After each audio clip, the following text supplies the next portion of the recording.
Biblia ina maneno yafuatayo.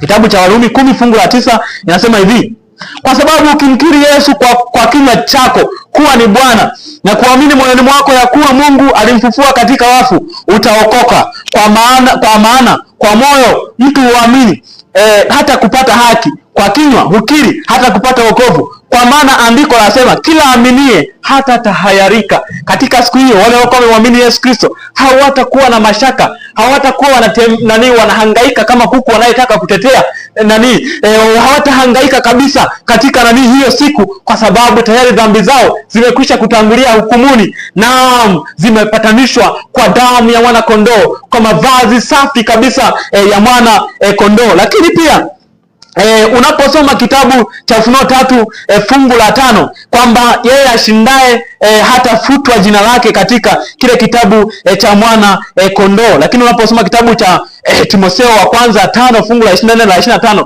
ni kwamba ni dhahiri dhambi za wengine zitatangulia hukumuni, lakini wale wengine zitawafuata nyuma yao. Wale ambao hawakukubali kuambatana na Yesu Kristo, wale ambao hawakukubali kutubu dhambi zao, basi wakati wa kwenda hukumuni, kila jina linapoitwa katika ukimya katika ukimya wa kina, ukimya mzito, wakati majina yanapoitwa, kila mtu yule ambaye dhambi zake aliendelea kuzing'ang'ania zitakuwa zinamfuata nyuma, zitakuwa zinamzidia mlango wake wa kuweza kupokea haki ya Kristo. Lakini wale tu ambao dhambi zao walizisalimisha kwa Yesu Kristo, amekwisha kuzifanyia upatanisho, sasa atazibeba na ataziweka kwa mbele juu ya shetani, na shetani ataangamia nazo. Kwa maana jinsi hii Mungu aliupenda ulimwengu wote hata akamtoa mwanae pekee, ili kila mtu amwaminie asipotee, bali awe na uzima wa milele. Kwa maana Mungu hakumtuma mwana ulimwenguni ili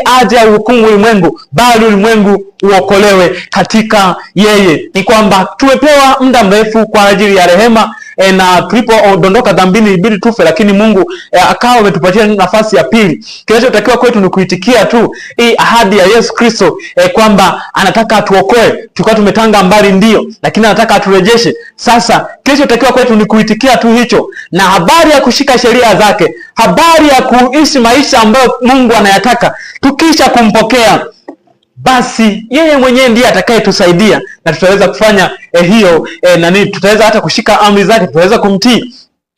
Ni kusema nini anaposema kwamba kaeni ndani yangu nami nitakaa ndani yenu, kama nilivyokaa ndani ya Baba na yeye akakaa ndani yangu. Mimi akaanza kujifananisha ni kama mti wa mzabibu